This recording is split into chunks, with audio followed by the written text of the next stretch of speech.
Hello, welcome back. तो इस video में हम देखेंगे एक और क्वेश्चन। ये क्वेश्चन तुम्हारा लीनियर सर्च से है रिलेटेड, पर थोड़ा इसमें इंपॉर्टेंस इसको इसलिए मैं दे रहा हूँ क्योंकि इसमें बोला है एक स्ट्रिंग में तुम्हें कैरेक्टर सर्च करना है। ठीक है, अभी तक हम जो करते आ रहे थे, हम इंटीजर वाला एक एरे लेते थे, उसमें एक इंटीजर बोलते थे कि भाई इसको देखो है या नहीं है तो प्रिंट कर दो। नॉर्मली इतना ही होता था। ज़्यादा से ज़्यादा ये पूछ लिया जाता था कि भाई लोकेशन भी बता दो उसकी। अब यहाँ बोला है कि स्ट्रिंग में तुम्हें कैरेक्टर हम इनपुट में देंगे, उसे तुम्हें ढूंढना है कि वो कहाँ पर है। अब इतना ही नहीं, उसमें बोला है जहाँ जहाँ वो प्रेजेंट है वो सारी पोजीशन उसकी प्रिंट करो। मतलब जितनी जगह वो मेरी स्ट्रिंग में आएगा उतनी जगह, मतलब वो सारी उसकी पोजीशन मुझे प्रिंट करके डिस्प्ले करनी है। तो एक बार क्वेश्चन को समझते हैं, फिर मैं तुम्हें साथ ही साथ इसका लॉजिक समझाऊंगा और फिर कोड पे भी चलेंगे इसके। आगे बढ़ने से पहले एक रिक्वेस्ट है कि जो सब्सक्राइब वाला बटन है उस पर मुक्का मार के सब्सक्राइब कर लो, पैसे नहीं कटेंगे, फ्री होता है। ठीक है, और कमेंट करके बताने वीडियो देखने के बाद कि वीडियो कैसी लगी है। तो क्वेश्चन में बोला है write a program to enter a sentence from the keyboard. अच्छा, एक प्रोग्राम बनाना है, सेंटेंस को इनपुट में लेना है, वो भी कीबोर्ड से। कितनी बड़ी बात बता दी उसने कि कीबोर्ड से इनपुट में लेना है हमें, वरना हम तो पता नहीं कहाँ से ले लेते हैं इनपुट में। Using scanner class, scanner class की मदद से। चलिए ठीक है, and search for a character in it. और करेक्टर को सर्च करना है और वो करेक्टर भी यूजर इनपुट में देगा हमें। ठीक है, बोला है print the location eight which the character is present in the string. और लोकेशन में प्रिंट करनी है जहाँ जहाँ हमारा करेक्टर प्रेजेंट है। एक इनपुट को जो उसने दे रखा है सैंपल वाला, उसको देख लेते हैं। तो बोला है एंटर सेंटेंस, फिर सेंटेंस दिया हेलो हाउ आर यू। ठीक है, फिर बोला है enter the character to be search, तो ये करेक्टर भी यूजर ने इनपुट में दिया। करेक्टर उसने दिया एच, तो एच जितनी जगह पर है वो प्रिंट हो गया। एक तो यहाँ फर्स्ट यहाँ पर है, अब तुम काउंट कर सकते हो। देखो, अब यहाँ पर एक और चीज़ है जो तुम्हें मैंने समझानी है। अगर हम वैसे काउंट करें इंडेक्स वाइज, तो एच का इंडेक्स है 0, फिर ई का 1, इसका 2। इसको समझने के लिए मैंने तुम्हारे लिए यहाँ डायग्राम बना रखा है एक। ठीक है, इसको समझते हैं। देखो, पहली बात जिनको नहीं पता है, स्ट्रिंग हमारी इंटरनली एरे की फॉर्म में स्टोर होती है। तो यहाँ हेलो हाउ आर यू तुम्हारा एक एरे की फॉर्म में ही स्टोर हुआ होगा, जहाँ पर हर एक करेक्टर को पर्टिकुलर इंडेक्स मिला है। स्पेस को भी अपना इंडेक्स मिलता है। एक और बात तुम्हें पता है कि इंडेक्स 0 से शुरू होते हैं। तो हमारा जो हेलो हाउ आर यू है, उसका जो पहला एच है वो 0 पोजीशन पर है और दूसरा एच है वो 6 पोजीशन पर है। अब यहाँ ध्यान से सुनो, अगर क्वेश्चन में तुम्हें ये बोला रहता कि हमें इसका इंडेक्स प्रिंट करना है, कि प्रिंट द इंडेक्स जहाँ पर करेक्टर प्रेजेंट है, तो तब हमारा आउटपुट क्या आता? तब मेरा आता 0 और 6, क्योंकि इंडेक्स मेरे 0 और 6 है। लेकिन यहाँ पर बोला गया कि लोकेशन प्रिंट करो जहाँ पर करेक्टर प्रेजेंट है। तो लोकेशन बोलूँ तो हम जब लोकेशन काउंट करते हैं तो 1 से शुरू करते हैं। तो जैसे एच के लिए बोलूँगा 1, ई के लिए 2, 3, 4, 5, 6, 7। तो इसलिए उसने एच को, पहले वाला एच को 0 नहीं बोला, क्योंकि 0 उसका इंडेक्स है, पर उसकी पोजीशन क्या है तो पहली पोजीशन पे ना वो। तो पोजीशन की बात करें तो भाई पोजीशन 1 से स्टार्ट होती है, तो पहले एच की 1 हो गई, ऐसी ये दूसरे एच की होगी 7। अब यहाँ पर तुम्हें एक इनके बीच में कनेक्शन दिख रहा होगा कि जो इंडेक्स है उसमें अगर मैं 1 ऐड कर दूँ तो मेरे को पोजीशन मिल जाती है। तो कोई बहुत घबराने वाली बात नहीं है, मैं इंडेक्स से अपनी पोजीशन निकाल सकता हूँ, बस 1 ऐड करना पड़ेगा। तो ये मैं तुम्हें एक इंपॉर्टेंट बात बता रहा था जो कई बच्चे भूल जाते हैं। दूसरी बात, जब तुम क्वेश्चन पेपर में करते हो ना सॉल्व, इतना एक और चीज़ का ध्यान रखना। जैसे ये तो मैंने तुम्हें बता दिया कि लोकेशन अगर बोला गया है तो तुम, मतलब पोजीशन की बात करिए या लोकेशन की बात करिए, तो हम 1 से स्टार्ट करते हैं, और इंडेक्स बोला है तो वो तो 0 से होता है, तो उसके अकॉर्डिंग हम प्रिंट करेंगे। लेकिन साथ में ना तुम इनपुट और जो आउटपुट हमें दिया रहता है क्वेश्चन में, उसको ज़रूर देखना। कई बार ऐसा रहता है कि भले ही तुम्हें बोल दिया हो कि उसकी लोकेशन प्रिंट करो, पर उन्होंने जो इंडेक्स है उसी के अकॉर्डिंग लोकेशन ले रखी, मतलब 0 को 0 ही प्रिंट करा है, उसको 1 नहीं करा है। तो तुम भी उसी के तरीके से चलोगे, मतलब जो तुम्हें यहाँ सैम्पल इनपुट और आउटपुट दिया है उसके अकॉर्डिंग सोचना। ऐसा नहीं कि क्वेश्चन में बोल दिया कि लोकेशन प्रिंट करनी है तो मैं 0 को 1 मान के करूंगा, ऐसे नहीं। तुमको यहाँ पर सैंपल आउटपुट और इनपुट को देखना है, तब करना है। ठीक है, वो मैं तुम्हें इसलिए बता रहा हूँ कि कई बच्चे गलती कर देते तो तुम्हें नहीं करनी, क्योंकि हमें इनपुट आउटपुट सैंपल वाला इसलिए दिया रहता है ताकि जो कन्फ्यूजन है तुम उसको देख करके निकाल सको अपने मन से। यहाँ तक समझ में आ गया? फिलहाल के लिए इस क्वेश्चन में क्या करना है, मुझे इंडेक्स में 1 ऐड करना पड़ेगा जब प्रिंट करूंगा। तो ये तो था कि मैं करना क्या, और थोड़ा लॉजिक हमने देख लिया। अब इसका कोड पे आते हैं और कोड को समझते कैसे करेंगे। तो सबसे पहले एक हमें सेंटेंस इनपुट में लेना है। तो देखो, तो सबसे पहले मैंने क्लास बना रखी है, इंपोर्ट कर रखा है स्कैनर को। ये 5 जो जादुई लाइन है हमारी वो मैंने लिख रखी है। स्कैनर का ऑब्जेक्ट बना रखा, एंटर द स्ट्रिंग, और एक स्ट्रिंग को इनपुट में ले रहा हूँ एस नाम के वेरिएबल में, या एंटर द सेंटेंस लिख सकते हो तुम अकॉर्डिंगली। उसके बाद उसने क्या बोला था क्वेश्चन में, क्वेश्चन में बोला था कि enter the character to be search. ठीक है, enter the character to be search बोला है, तो इसको कहीं से उठा के यहाँ पर लगा देंगे। ठीक है ना, system dot out dot println, enter the character to be search. ठीक है भाई, अब करेक्टर जो वो देगा उसे रखना पड़ेगा ना, उसके लिए करेक्टर टाइप का वेरिएबल बनाना पड़ेगा। कैर सी एच बना दिया मैंने। करेक्टर लेना है मैंने, किससे लूँगा करेक्टर? यूज़र से, ठीक है।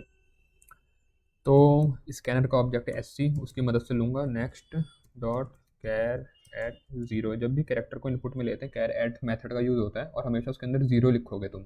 ज़ीरो मतलब हम एक कैरेक्टर को ले रहे हैं इनपुट में, तो उसके लिए कैर एट ज़ीरो का यूज़ करते हैं। दूसरा मैंने यहाँ एस सी डॉट नेक्स्ट लिखा है, ठीक है। तुम यहाँ नेक्स्ट भी लिख सकते हो, नेक्स्ट लाइन भी लिख सकते हो, कोई फ़र्क नहीं पड़ेगा, बात एक ही है। तो मैंने नेक्स्ट लाइन लिखूँ चाहे नेक्स्ट लिखूँ, पर उसके आगे कैर एट ज़ीरो जरूर लगाना, ठीक है। तो ये तरीका है, तुम इससे कैरेक्टर इनपुट में ले सकते हो। अब इतना होने के बाद मुझे आगे क्या करना है, कैरेक्टर तो मेरे पास आ गया। कैरेक्टर आने के बाद अब उसने बोला था क्वेश्चन में कि जो मेरे पे कैरेक्टर आया है, जो भी देगा वो, अब मुझे वो ढूंढना है कि मेरी स्ट्रिंग में वो कहाँ का प्रेजेंट है, ठीक है। तो अब मेरे को अगर वो देखना है कि मेरी स्ट्रिंग में कहाँ का प्रेजेंट है, तो जैसे मेरी ये फॉर एग्जांपल ये वाली स्ट्रिंग है, तो मेरे को कहाँ तक देखना होगा। जैसे मैंने यहाँ पर ये स्ट्रिंग बना रखी, ये पीछे के जो 4 खाली डब्बे हैं इनको इग्नोर करो, ठीक है ना। ये फालतू के जो पीछे यू के बाद वाले हैं इनको हटाओ, यू तक ध्यान दो। मेरी स्ट्रिंग यहाँ तक है 16 जो उसका इंडेक्स है, तो मुझे वहीं तक स्कैन करना है ना, वहीं तक देखना है। अगर मेरी बड़ी स्ट्रिंग, जो बड़ी स्ट्रिंग होती तो उसके एंड तक देखता, मतलब जो भी स्ट्रिंग है मेरे को उसके एंड तक देखना है, और एंड तक देखने के लिए मेरे को लेंथ निकालनी पड़ती है स्ट्रिंग की, ठीक है। और तुम्हें मैंने कई बार बता रखा, जो आखिरी इंडेक्स होता है वो लेंथ से 1 कम होता है, तो इसलिए अगर मैं लेस देन लेंथ चलाऊंगा अपना लूप, तो मैं ऑटोमेटिकली अपनी स्ट्रिंग के एंड तक चलूँगा। तो मैं फॉर लूप लगाया, कभी भी स्ट्रिंग में तुम्हें अगर चलना है, हर कैरेक्टर पे जाना है, तो तुम्हें उसका स्टार्टिंग और एंडिंग पता होनी चाहिए। स्टार्टिंग हमेशा पता है कि भी जीरो से होती है, तो वहाँ तो तुम्हें दिमाग लगाने की ज़रूरत नहीं है। स्टार्टिंग का तो नहीं सोचना, एंड का सोचोगे तो एंड कैसे पता करोगे कि कहाँ तक चलेगा, उसकी लेंथ निकालोगे, किसकी, स्ट्रिंग की। स्ट्रिंग का नाम क्या है, एस, तो एस की LENGTH लेंथ मेथड है, उसकी मदद से मैंने उसकी लेंथ निकाल दी। और आई प्लस प्लस हर बार लूप मेरा इंक्रीमेंट होता रहेगा। जो मैंने यहाँ पर एस की जो लेंथ निकाली, इससे मैंने क्या बताया तुम्हें, मेरा लूप चलेगा लेस देन, तो i less than s dot length i plus plus. अब हम एक काम देखो, एक तुम ये तरीका है, दूसरा तरीका ये हो सकता है कि तुम एस डॉट लेंथ, इसकी लेंथ को निकाल के किसी और वेरिएबल में रख लो। जैसे अगर मैं ऐसा करता, कई बच्चे कंफ्यूज हो जाते हैं, इसलिए मैं बता रहा हूँ। तो मैं ऐसा भी कर सकता हूँ, int l equal to s dot length, ठीक है। इसकी लेंथ मैंने एल में निकाल के रख दी, और यहाँ पर आई लेस देन एल लिख दिया, बात एक ही है। तुम यहाँ i less than s dot length लिखो, या एस डॉट लेंथ कहीं और स्टोर कर लो किसी और वेरिएबल में, और उस पर लेस देन चलाओ, बात एक ही है। कन्फ्यूज मत होना, ठीक है ना। करने के तरीके कई हो सकते हैं, दोनों ठीक है। जब मैं ये करूँगा तो मुझे करना क्या है, तो मुझे अपना पोजीशन प्रिंट करते हुए जाना है। क्या बोला था हमें प्रोग्राम में, जितनी जगह तुम्हारा वो प्रेजेंट हो मुझे वो प्रिंट करना है। जैसे आउटपुट मेरा आ रखा 1 और 7, ठीक है ना। तो मैं कैसे प्रिंट करूँगा अब ये, उसके लिए मेरे को कंडीशन लगानी पड़ेगी ना। लूप तो सिर्फ क्या कर रहा है, स्टार्टिंग से एंड तक जा रहा है। जब वो स्टार्टिंग से एंड तक जाएगा, हर एक कैरेक्टर में आएगा। मान लो हेलो हाउ आर यू मेरी स्ट्रिंग है, तो उसके हर एक कैरेक्टर में लूप चलेगा। तो मुझे उस जो पर्टिकुलर कैरेक्टर है, जैसे मेरा ये है स्ट्रिंग का, ये कैरेक्टर है एच वाला, तो मेरे को इसको और जो यूज़र ने कैरेक्टर दिया उनको आपस में कंपेयर करके देखना पड़ेगा कि क्या ये सेम है। अगर होंगे तो मैं फिर इसका इंडेक्स में 1 ऐड करके प्रिंट कर दूंगा। फिर अगले वाले कैरेक्टर में आऊँगा, इसको फिर से उस कैरेक्टर को जो यूज़र ने इनपुट दिया, जो मेरे CH नाम के वेरिएबल में, उसके साथ चेक करूँगा कि क्या ये इक्वल है। अगर है तो इसका इंडेक्स फिर से प्रिंट कर दूंगा 1 ऐड करके, क्योंकि मेरे को पोजीशन प्रिंट करनी है। और नहीं होगा इक्वल तो इसको इग्नोर कर दूंगा।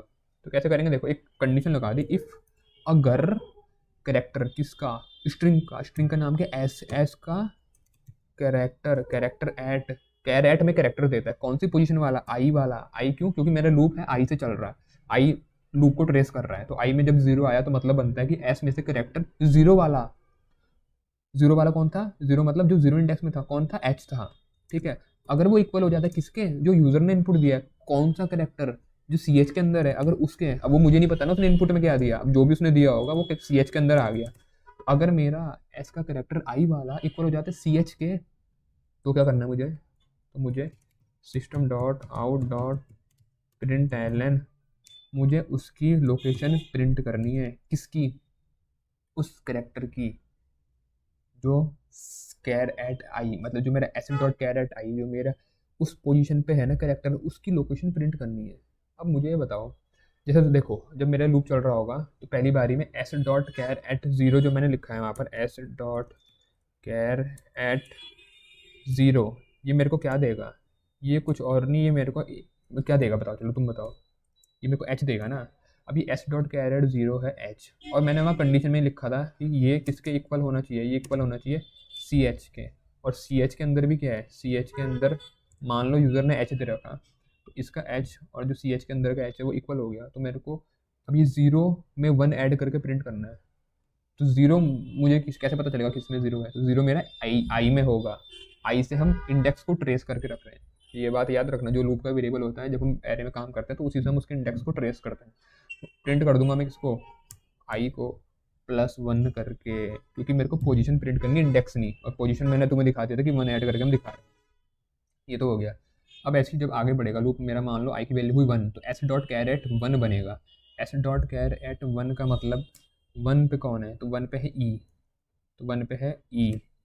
अब वो इसके लिए चेक करेगा कंडीशन में कि क्या ये इक्वल है सी एच के, पर सी एच में तो था, कौन था, एच, तो इक्वल नहीं है। तो इफ वाली कंडीशन नहीं चलेगी तो मेरी इसकी लोकेशन जो ये है ई वाला है, इसकी प्रिंट नहीं होगी।